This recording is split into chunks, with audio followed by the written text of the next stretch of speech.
Hindi na nakapalagpa ang isang most wanted person matapos itong maaresto ng tugbok PNP sa Davao City. Ang detalye ng balita mula kay Patrolwoman Daphne Pasaol. Timbog ng Tugbok Police Station 9 ang most wanted person sa Farlan Extension Dome, Davao City nito lamang ika-2 ng Hulyo taong kasalukuyan. Kinilala ni Police Captain Julius A. Edpalina, officer in charge ng Tugbok Police Station 9, ang suspect na si alias Eric, 38, lalaki residente ng Farlan Extension Dome, Davao City na tinaguriang most wanted person.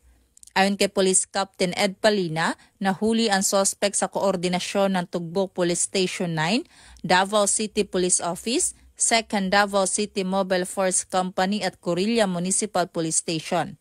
Ayon kay Police Captain Edpalina, nahuli ang suspect sa bisa ng warrant of arrest na inisyu ng Regional Trial Court Branch 3 7th Judicial Region. Ang suspect ay nasa kustodiya ng Tugbok Police Station 9 at mahaharap sa kasong rape na walang inirekomendang piyansa at para sa tamang disposisyon nito.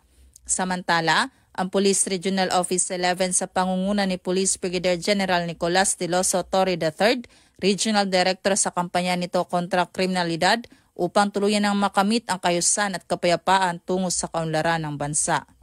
Mula dito sa Davao Oriental Police Provincial Office, ako ang inyong PNN Correspondent, Patrolwoman Daphne Pasaol.